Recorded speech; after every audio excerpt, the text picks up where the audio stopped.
heard some interesting stuff.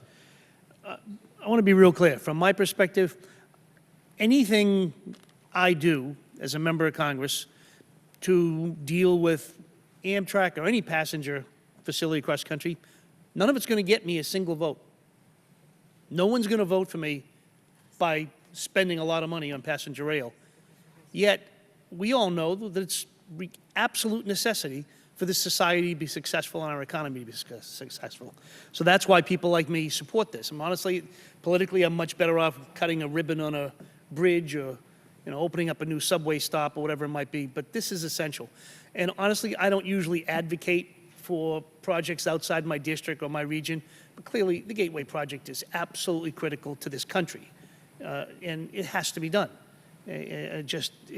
I think high-speed rail is absolutely something. It's an embarrassment for those of us who travel internationally to see how far behind we are in high-speed rail.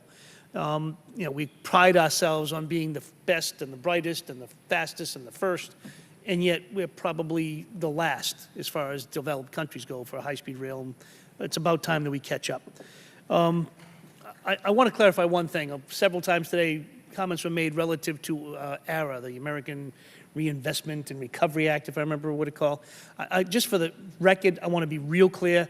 ARA was the stimulus, which people like me who voted for it got the hell beat out of me for voting for it as some kind of a throwaway project.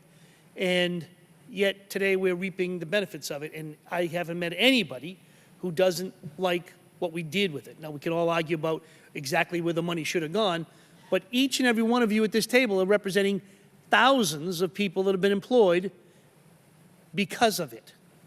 And I always like to draw that distinction because we in government, I think wrongfully so, we took a lot of grief for the stimulus and we took credit for ARA, and nobody understands that it was the same thing.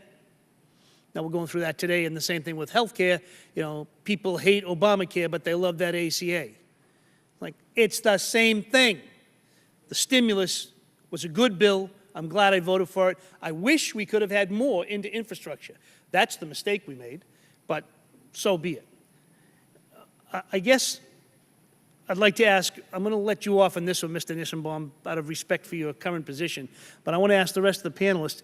I assume you're familiar with the President's proposal relative to rail, particularly passenger rail, and I'd like to ask each of you, do you support the President's budget as proposed to this Congress in regards to the money expended relative to passenger rail? Do you think it is sufficient? Can you do your jobs efficiently if that budget were to be passed as submitted? And again, Mr. Nissenbaum, out of due respect, I will exempt you from that, from answering that. Mr. Moorman, do you have an opinion on the President's budget relative to passenger rail?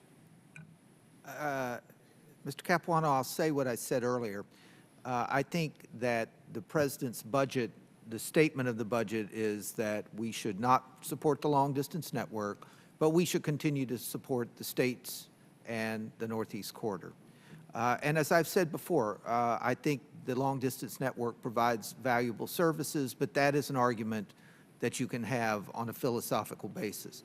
From a practical standpoint, the President's budget would effectively eliminate capital funding for the Northeast Corridor, and that's a bad thing. Mr. Moorman, you have a future in the State Department with that beautiful way to say, no, you don't support it. Mr. Polcari, how do you feel about it? Thank you, Ranking Member Capuano. The Gateway is a great illustration of a very specific project where the President's budget, as proposed, would not permit the federal funding share. So any project that does not yet have a full funding grant agreement could not qualify for core capacity or new starts grants. So starting with the bridge, the Portal North Bridge, and later with the tunnel, the two most crucial elements of this very crucial project would not be eligible for federal funding under the President's budget as proposed. I gotta love this. I guess I'm gonna have to speak English for each of you. That was a no as well. Thank you, Mr. That is a no as well. Mr. Reininger, how do you feel about the President's budget? I can translate afterwards, don't worry. Am I going to be cutting a ribbon on a bridge? I share your point of view that there is a fundamental need for significant investment in infrastructure across the country. I absolutely believe that the role that intercity passenger rail can contribute to that is an important piece of the entire equation. We have, for 5 years now, been laser focused on a private sector response to that.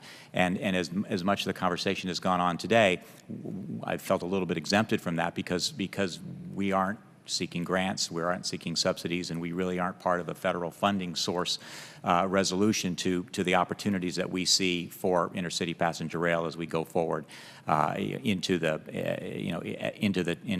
infrastructure challenge in general. I will say that I think there's room within the context of the dialogue that's presently taking place on infrastructure in general for assistance for projects like ours, and we support those. So that's a no, too. Thank you, Mr. Manager. Mr. Richard, do you support the president's budget? Mr. Capuano, I'm going to give you a direct answer, but I don't believe that for 1 but second. you're going to see that I am predicated by this. It will surprise people to know that California, a state where we're a car culture, we write songs about our cars in California, actually has 3 of the 5 busiest Amtrak routes in the United States. Our LA to San Diego route is second only to the Northeast Corridor, which we acknowledge is the most important rail corridor in the country. Our State Secretary of Transportation has sent a letter opposing the cuts to Amtrak in the President's budget. I don't think you need to translate for me for that. I don't think so. You do this pretty good. And supporting full funding of the FAST Act budgeted amounts. Now, I will also say there are other aspects of this administration's proposals where we are supportive and we are working with them on things like effectuating the fast track elements of regulatory permitting and other things where we're having very positive, constructive conversations with the administration. But we have specifically opposed the cuts to Amtrak in the President's budget. I'm presuming the chairman's going to be a little flexible with me since I've been so nice all day. I got a few more. Mr. Porcari, I just want to be clear.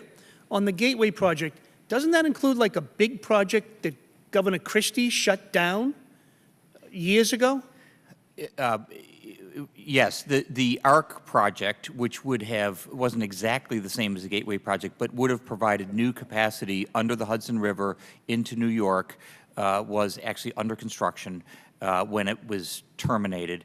The Gateway project is, you can think of as its successor. It's more comprehensive, right. But it is. And yet the state of New Jersey or the Port Authority, whoever it was, has a fair amount of money on the table for the rest of this project. Is that correct? Yes, the state of New Jersey, through New Jersey Transit, is an important part of the local funding component to this. And when you come to the federal government and ask for money, how can we be sure that Governor Christie won't renege again?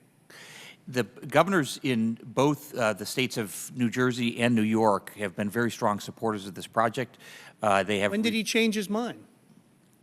We believe, because we have a project that's ready to go, that, by the way, the Portal North Bridge project will be managed by New Jersey Transit, an instrument of the New Jersey government that shows the strong support, and Governor Christie has repeatedly expressed his support for the Gateway project. I'm particularly happy he was enlightened. Again, I'll take all the money I can get. We tried to grab the Florida money when they walked away, and if Jeff ever stopped the California project, I'd be grabbing your money, anything I can. But as I said, I need this Gateway project to go through because it's good for the country, and actually, I'm also an American. I'm not just a parochial guy. I'm a little bit of both, but it would be good for us. I guess the last item I have is now, Mr. Nissenbaum, now it's for you. I've been reading and I've been informed that President Trump's administration have told all departments not to answer any questions submitted to them by ranking members of committee or subcommittees. I haven't seen this, but that's what I've been informed is accurate. And I'm just curious. I mean, honestly, up until now, this committee is about as bipartisan as you get. We have minor differences, but they're kind of like family differences. That's why we get things like the FAST Act done. That's until I take your $20 billion for California high-speed rail. That's not a very family thing to do, but But it just strikes me that that's the kind of policy that, absent some reason, would really drive a divisive wedge maybe other places, but in this committee, would drive a divisive wedge between people that get along and work together. And I'm just curious, has your department been informed by the White House that you can't answer questions submitted by the ranking member of this committee? We've gotten no such direction. We've been responsive to requests from Up both. until now, everybody's been great. I mean, the DOT and all the sub-agencies have been great. We've had, to my knowledge, we've had no problem. As usual, sometimes we go back at you 3 or 4 times, but that's normal. But I just want to be clear. I mean, if that comes down, I guess we'll be having another discussion because, again, I don't mind having our arguments with my colleagues on this side, on that side. But up until now, we like to build things. And we all understand, again, here we are having a long discussion about projects that are not going to get any of us votes. But we all know it's critical for this country. We know it. And we'll do what we have to do as best we can. There's no reason to find ways, and I'm not talking to you, but there's no reason for anybody to find ways to drive us apart unnecessarily. And with that, thank you. And I yield back, and I deeply appreciate the chairman's wonderful flexibility and his liberal approach towards timing. Easy on the liberalism. Mr. Richard,